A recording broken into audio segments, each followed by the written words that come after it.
വിശുദ്ധമായ ഖുർആൻ പറയുന്നു ലഹും ജന്നാതുൻ തജ്രി മിൻ തഹ്തിഹൽ അൻഹാർ. അരുവികൾ ഒഴുകുന്ന സ്വർഗ്ഗത്തെക്കുറിച്ച് ഖുർആൻ പറയുകയാണ്. എന്റെ പ്രിയപ്പെട്ട ചെറുപ്പക്കാരാ, അവിടെയാടാ പൊന്നുമോനെ പാലിന്റെ ആറൊഴുകുന്നത്, കള്ളിന്റെ നദി ഒഴുകുന്നത്, തേനിന്റെ പുഴയൊഴുകുന്നത്. അവിടെ ഇഷ്ടമുള്ളത് തിന്നാ, കുടിക്കാൻ, നിസ്കരിക്കണ്ട, നോമ്പ് പിടിക്കണ്ട, വയല് പറയണ്ട, വയല് കേൾക്കണ്ട, സദക്ക കൊടുക്കണ്ട, ഒരു സൽക്കർമ്മവും ചെയ്യണ്ട, ഒരാളും നിന്നോട് ചോദിക്കാനില്ല. ഇഷ്ടമുള്ളത് തിന്നുകൊണ്ട് ആസ്വദിച്ചുകൊണ്ട് നടക്കാൻ കഴിയുമെന്ന് പ്രവാചകൻ പറയുമ്പോ അല്ലാഹുവിന്റെ സർവ്വ അനുഗ്രഹങ്ങളും കൊണ്ട് നിറച്ചിരിക്കുന്ന ഈ സ്വർഗ്ഗത്തിലേക്കാണ് മഹാനായ അബുൽ ബശർ ആദം നബി അലൈഹിസ്സലാം. അല്ലാഹുവിന്റെ സർവ്വ അനുഗ്രഹങ്ങളും കൊണ്ട് നിറച്ചിരിക്കുന്ന ഈ സ്വർഗ്ഗത്തിലേക്കാണ് നമ്മുടെ പിതാവായ ആദം നബി അലൈഹിസ്സലാമിനെ അല്ലാഹു സുബ്ഹാനഹു വ തആല സൃഷ്ടിച്ചിട്ട് കടത്തിവിടുന്നത്. ആ സ്വർഗ്ഗത്തിലൂടെ ആദം നബി ഇങ്ങനെ നടക്കുകയാണ്. ആ സ്വർഗ്ഗത്തിലൂടെ ഇഷ്ടമുള്ളത് തിന്നു കുടിച്ചു ആസ്വദിച്ചുകൊണ്ട് ആദം നബി സ്വർഗ്ഗത്തിന്റെ അനുഗ്രഹങ്ങൾക്ക് നടുവിലൂടെ ഇങ്ങനെ നടക്കുകയാ. അതാ കുറെ നാൾ കഴിഞ്ഞു, ആദം നബി സ്വർഗ്ഗത്തിലൂടെ ഇങ്ങനെ നടക്കുകയാണ്. ഒരിക്കൽ നോക്കുമ്പോ അവിടത്തെ മുഖത്തൊരു സന്തോഷമില്ല.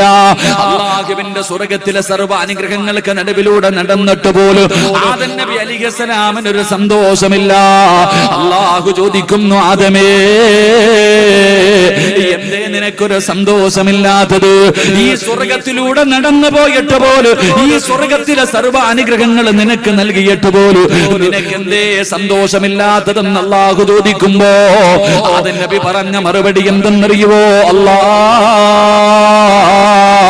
പടച്ചവരെ, ഒറ്റയ്ക്ക് നടന്നു മടുത്തല്ലാ. എവിടെ വെച്ചാണ് പറഞ്ഞത്? അല്ലാഹുവിന്റെ സ്വർഗ്ഗത്തിലെ അനുഗ്രഹങ്ങൾക്ക് നടുവിലൂടെ നടന്നു പോയ ആദം നബി അല്ലാഹുവോട് പറയുകയാ, ഇതെല്ലാം കിട്ടിയിട്ടും എന്തോ ഒന്ന് കുറവുള്ളതുപോലെ പടച്ചവനെ, ഒരു സുഖമില്ല തമ്പുരാരെ, ഒരു സന്തോഷമില്ല തമ്പുരാരെ, ഒറ്റയ്ക്ക് നടന്നു മടുത്തല്ലാ, എനിക്കൊരു കൂട്ടുവേണമല്ലാ. കുടുംബജീവിതത്തിന്റെ വില എന്താണെന്ന് മനസ്സിലാക്കാരാ, കുടുംബജീവിതത്തിന്റെ മഹത്വം എന്താണെന്ന് മനസ്സിലാക്കാരാ ആദം നബി അല്ലാഹുവോട് പറയുന്നു, ഒറ്റയ്ക്ക് നടന്നിട്ട് മടുത്തു പടച്ചവര്, എനിക്കൊരു കൂട്ടു വേണമെന്ന് പറയുമ്പോ അല്ലാഹു സുബ്ഹാനഹു വ തആല ഹവ്വാ ബീബി റളിയല്ലാഹു തആല അൻഹാ അവിടുന്ന് പടച്ചവൻ തന്റെ അതാ ആദം നബിയുടെ ഭാര്യയിൽ നിന്ന് ഹവ്വാ ബീബിയെ സൃഷ്ടിച്ചിട്ട് പടച്ച റബ്ബ് ആദം നബിയുടെ കയ്യിലേക്ക് കൊടുക്കുമ്പോ അപ്പോഴാണ് ആദം നബിക്കൊരു സമാധാനമുണ്ടായത്, അപ്പോഴാണ് ആദം നബിക്ക് സന്തോഷമുണ്ടായത് എന്ന് ചരിത്രം എനിക്കും നിങ്ങൾക്കും പറഞ്ഞു തരുമ്പോ എന്റെ പ്രിയമുള്ളവരെ, കുടുംബജീവിതത്തിന്റെ വില എന്താണെന്ന് മനസ്സിലാക്കാരോ, അതിന്റെ പവിത്രത എന്തെന്ന് മനസ്സിലാക്കാരോ എന്റെ പ്രിയമുള്ളവരെ, ഒറ്റയ്ക്കുള്ള ജീവിതത്തിലെ സന്തോഷമില്ല. എന്തിനാ ഉസ്താദേ വിവാഹം കഴിക്കുന്നത്? ഇങ്ങനെ ഒറ്റക്കടിച്ചു പൊളിച്ച് ജീവിക്കാമല്ലോ. എന്തിനാണ് വിവാഹം കഴിക്കുന്നതെന്ന് ചോദിക്കുന്ന ചെറുപ്പക്കാരാ, എന്തിനാണ് പെണ്ണ് കെട്ടുന്നതെന്ന് ചോദിക്കുന്ന പെണ്ണ്, അതിനുള്ള മറുപടി അല്ലാഹു തന്നെ പറയുന്നുണ്ട്. എന്തിനാണ് വിവാഹം കഴിക്കാൻ പറഞ്ഞത്? വിവാഹം കഴിച്ചാൽ എന്താണ് ലഭിക്കുന്നത്? വിവാഹം കഴിച്ചാൽ എന്താണ് ലഭിക്കുന്നത്? അതിനുള്ള മറുപടി അല്ലാഹു തന്നെ പറയുകയാ. അതിനുള്ള മറുപടി അല്ലാഹുവിന്റെ ഖുർആൻ പറയുകയാ. വമിൻ ആയാതിഹി അൻ ഖലഖ ലക്കും മിൻ അൻഫുസികും അസ്വാജാ ലിതസ്കുനൂ ഇലൈഹാ. പെണ്ണ് കെട്ടിയാൽ എന്തിനാണ് വിവാഹം കഴിക്കുന്നതെന്ന് ചോദിക്കുന്നവര്, അതിനുള്ള മറുപടി അല്ലാഹു പറയുകയാ. എടാ ചെറുപ്പക്കാരാ, വിവാഹം കഴിച്ചാലേ സമാധാനം കിട്ടൂ, വിവാഹം കഴിച്ചാലേ സന്തോഷമുണ്ടാവൂ. പെങ്ങളെ, വിവാഹം കഴിച്ചാലേ ജീവിതത്തിൽ ഒരു സുഖവും ആനന്ദവും ഉണ്ടാകൂ എന്ന് വിശുദ്ധമായ ഖുർആൻ പറയുമ്പോ വഅദിന്റെ സദസ്സിൽ വിവാഹം കഴിച്ചു 10 10, 15, 20, 30 കൊല്ലമായവരുണ്ട്. അല്ലാഹുവിന്റെ ഖുർആൻ പറഞ്ഞ് വിവാഹം കഴിച്ച സമാധാനമുണ്ടാകും എങ്കിൽ ഇതിനകത്തിരിക്കുന്ന ഭർത്താക്കന്മാര് പറയുന്നു, ഉസ്താദേ അങ്ങനെ പറയില്ലേ, വിവാഹം കഴിച്ചിട്ട് ഞങ്ങൾക്ക് ഇന്ന് വരെ സമാധാനം കിട്ടിയിട്ടില്ല. ഞങ്ങളുടെ സമാധാനം പോയത് വിവാഹം കഴിച്ചത് കൂടിയാ. പാതിരാത്രി 10:30 വീട്ടിലേക്ക് പോകാതെ ചെറുപ്പക്കാർ അതാ ഈ റോഡിന്റെ ചാരത്ത് നിൽക്കുന്നു, പോകുന്നില്ലേടാ. പടച്ചവനെ അവന് പോകാൻ മടിയാണ്. കാരണം ഭാര്യയുടെ മുഖം കാണണമല്ലോ. കുറച്ചുകൂടെ കഴിയട്ടെ എന്ന് പറഞ്ഞ് റോഡിൽ കറങ്ങി നടക്കുകയാ. എന്റെ പ്രിയമുള്ള ചെറുപ്പക്കാരാ, ചില ഭർത്താക്കന്മാർക്ക് വീട്ടിലേക്ക് കടന്നു ചെന്നാ എങ്ങനെയെങ്കിലും ഒന്ന് നേരം വെളുത്താ മതി പടച്ചവര്. കാരണം വീട്ടിൽ നിന്ന് ഇറങ്ങി പോകാമല്ലോ. അല്ലാഹുവേ പടച്ചവനെ, രാവിലെ മുതൽ വൈകുന്നേരം വരെ സന്തോഷത്തോടെ ഇരുന്ന പ്രിയപ്പെട്ട ഭാര്യ അതാ തന്റെ ഭർത്താവ് ജോലി കഴിഞ്ഞ് വീട്ടിലേക്ക് മടങ്ങി വരാ സമയമാകുമ്പോ ഗൾഫിൽ കിടക്കുന്ന ഭർത്താവ് 2 കൊല്ലം കഴിഞ്ഞിട്ട് ഞാൻ ലീവിന് നാട്ടിലേക്ക് വരികയാണെന്ന് വിളിച്ചു പറയുമ്പോ കണ്ണ് നിറഞ്ഞു പോകുന്ന ഭാര്യമാരുണ്ട്, സമാധാനം നഷ്ടപ്പെട്ടു പോകുന്ന ഭാര്യമാരുണ്ട്. എന്റെ പ്രിയമുള്ള സഹോദരങ്ങള്, എന്താണ് അതിന്റെ കാരണമെന്തെന്നറിയുമോ? എന്താണ് അതിന്റെ കാരണമെന്താ? അല്ലാഹുവിന്റെ ഖുർആൻ പറഞ്ഞു വിവാഹം കഴിച്ച സന്തോഷമുണ്ടാകും, സമാധാനമുണ്ടാകും, നിന്റെ ജീവിതത്തിൽ ഒരു ആനന്ദവും സുഖവും ഉണ്ടാകും, നിന്റെ ജീവിതം തന്നെ സ്വർഗമാകുമെന്ന് പ്രവാചകൻ അവിടെന്ന് പറയുമ്പോ എങ്ങനെ ജീവിക്കണമെന്നറിയുവോ? നിനക്ക് തോന്നുന്നത് പോലെയല്ല, എവിടെങ്കിലും നോവലിൽ വായിക്കുന്നത് പോലെയല്ല, ഏതെങ്കിലും സിനിമയിലും സീരിയലിലും കാണുന്നത് പോലെയല്ല. അല്ലാഹുവിന്റെ ദീൻ പറയുന്നത് പോലെ ജീവിച്ചാ അല്ലാഹുവേ മരിച്ചാലും മറക്കൂല, മരിച്ചാലും മറക്കൂല. അല്ലാഹുവിന്റെ ദീൻ പറയുന്നത് പോലെ ജീവിച്ചാൽ അവരുടെ ജീവിതം എങ്ങനെയാകുമെന്നറിയുമോ? ഇതിനകത്തിരിക്കുന്ന ദമ്പതിമാർക്ക് ഞാനൊരു ചരിത്രം പറഞ്ഞു തരാ. അല്ലാഹുവിന്റെ പ്രവാചകന്റെ പ്രിയപ്പെട്ട പൊന്നുമോള് ഫാത്തിമ,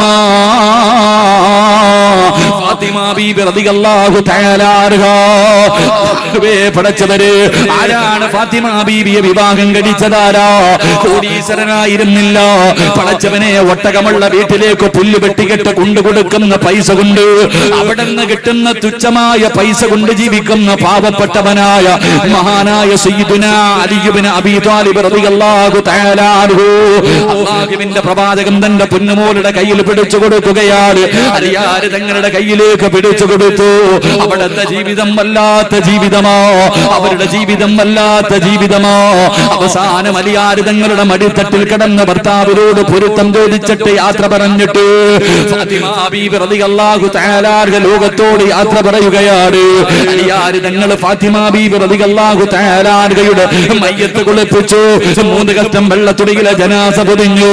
പള്ളിയിൽ കൊണ്ടുപോയി നമസ്കാരം കഴിഞ്ഞിട്ട് ജന്നത്തുൽ ബഖീ എന്ന് പറയുന്ന ഖബർസ്ഥാനില് ഫാത്തിമ ബീബി റളിയല്ലാഹു തആല അൻഹയുടെ ജനാസ കൊണ്ടുപോയിട്ട് 6 മണ്ണിന്റെ അകത്തേക്ക് ജനാസ ഇറക്കി വെച്ചു. പിടിമണ്ണ് വാരി എറിഞ്ഞിട്ട് എല്ലാവരും ഖബറിന്റെ ചാരത്ത് നിന്ന് പിരിയുകയാ. പിടിമണ്ണ് വാരി എറിഞ്ഞിട്ട് എല്ലാവരും പിരിഞ്ഞുപോയി. അല്ലാഹുവേ, അലിയാര് ഞങ്ങളെ വീട്ടിലേക്ക് കടന്നു വന്നു. വീടിന്റെ അകത്ത് കിടന്നിട്ട് ഉറക്കം വരുന്നില്ല. അലിയാര് ഞങ്ങൾക്ക് ഉറക്കം വരുന്നില്ല. കാരണം ഇന്നലെ വരെ കൂടെയുണ്ടായിരുന്ന ഭാര്യയില്ലല്ലോ, ഇന്നലെ വരെ തന്റെ കൂടെയുണ്ടായിരുന്ന ഫാത്തിമയില്ലല്ലോ. ഒരേ ഒരു ദിവസം തന്റെ ഭാര്യയെ കാണാതെ വന്നപ്പോ, ഒരൊറ്റ രാത്രി തന്റെ ഭാര്യയ്ക്കില്ലാതെ വന്നപ്പോ അലിയാര് ഞങ്ങൾക്ക് കിടന്നിട്ടുറക്കം വരുന്നില്ല, സമാധാനമില്ല. പടച്ചവരേ, വീട് വിട്ടിറങ്ങുകയാണ്. എവിടേക്കാ കടന്നു പോയതെന്നറിയുമോ? എന്റെ പ്രിയപ്പെട്ട ചെറുപ്പക്കാരാ, ഭാര്യ മരിച്ചതിന്റെ 1ാമത്തെ രാത്രി, ഒരൊറ്റ രാത്രി തന്റെ ഭാര്യയെ കാണാതെ വന്നപ്പോ കിടന്നിട്ടുറക്കം വരാതെ അലിയാര് തങ്ങൾ കടന്നു പോയത് എവിടേക്കെന്നറിയുമോ? ജന്നത്തുൽ ബഖീൽ തന്റെ പ്രിയപ്പെട്ട ഭാര്യയായ ഫാത്തിമ ബീബി റളിയല്ലാഹു തആല അൻഹയുടെ ഖബറിന്റെ ചാരത്ത് അലിയാര് തങ്ങൾ കടന്നു ചെന്നിട്ട് അതാ പറയുന്നു, അസ്സലാമു അലൈക യാ ഫാത്തിമ. തന്റെ പ്രിയപ്പെട്ട ഭാര്യയുടെ ഖബറിന്റെ ചാരത്ത് ചെന്ന് നിന്നിട്ട് അലിയാര് തങ്ങൾ സലാം പറയുകയാ. പടച്ചവരെ, സലാം അടക്കുന്നില്ല. രണ്ടാമതും അലിയാര് തങ്ങൾ സലാം പറഞ്ഞു. ഫാത്തിമ ബീവി സലാം അടക്കുന്നില്ല. അലിയാര് തങ്ങൾ ചോദിക്കുന്നു, ഫാത്തിമ, എന്റെ സലാം അടക്കാത്തതെന്തേ ഫാത്തിമ? എന്നോട് പിണക്കമാണോ ഫാത്തിമ? എന്നെ മറന്നു പോയോ ഫാത്തിമ?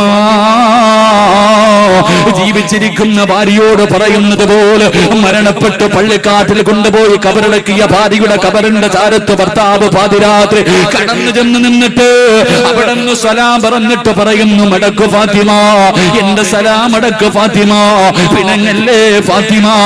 അല്ലാഹുവേ, അവസാനം ഫാത്തിമ ബീവി റളിയല്ലാഹു തആല അൻഹാ സലാം അടക്കാതെ വന്നപ്പോ അലിയാര് തങ്ങള് ഖബറിന്റെ ചാരത്തിരുന്നു. എന്നിട്ട് തന്റെ ഭാര്യയുടെ നെഞ്ചത്ത് വാരിയിട്ടിരിക്കുന്ന പച്ചമണ്ണിന്റെ മുകളിലേക്ക് കൈവച്ചിട്ട് അലിയാര് തങ്ങള് പറയുന്നു, ഖബറ്, എന്റെ ഫാത്തിമയോട് പിണങ്ങല്ലേ എന്ന് പറ. ഖബറ്, എന്റെ ഭാര്യയോട് പിണങ്ങല്ലേ എന്ന് പറ. എന്റെ ഫാത്തിമയോട് എന്റെ സലാം അടക്കാൻ പറ. അലിയാര് തങ്ങള് ഖബറിനോട് ചോദിക്കുകയാ, എന്റെ ഭാര്യയുടെ മണിയറയെ കുറിച്ചൊന്ന് പറഞ്ഞു തരുവോ? എന്റെ ഭാര്യയുടെ പുതിയ വീടിന്റെ അവസ്ഥയെ കുറിച്ചൊന്ന് പറഞ്ഞു തരുവോ? എന്റെ ഭാര്യ ആരെന്നറിയോ? വിവാഹത്തിന്റെ 1ാമത്തെ രാത്രി മണിയറയ്ക്കകത്തേക്ക് കടന്നു വന്നോ? ചിരിക്കുന്ന മുഖത്തോടെ മണിയറയിലേക്ക് കടന്നു വന്ന അലിയാര് തങ്ങളോട് ഫാത്തിമ എന്ന പ്രിയപ്പെട്ട ഭാര്യ കരഞ്ഞുകൊണ്ട് പറയുന്നു, അലിയേ, ഇവിടെയല്ല മണിയറ, ഇവിടെയല്ല മണിയറ. വിവാഹത്തിന്റെ 1ാമത്തെ രാത്രിയല്ല മണിയറ. ഇവിടെയല്ല മണിയറ ഒരുക്കേണ്ടത്. ഇവിടെയല്ല മണിയറ ഒരുക്കേണ്ടത്. എവിടെയാണ് മണിയറ ഒരുക്കേണ്ടതെന്നറിയുവോ? അൽ ഖബറു അവ്വലു മൻസിലിൻ മിൻ മനാസിലിൽ ആഖിറ. വിവാഹത്തിന്റെ 1ാമത്തെ രാത്രി മണിയറയ്ക്കകത്തേക്ക് ചിരിക്കുന്ന മുഖത്തോട് ഒരുപാട് സ്വപ്നങ്ങളും പ്രതീക്ഷകളുമായി കടന്നു വന്നോ പ്രിയപ്പെട്ട ഭർത്താവിനോട് പറയുന്നു, ഇവിടെയല്ല മണിയറ, മണിയറ 6 അടി മണ്ണിന്റെ അകത്താണലിയേ.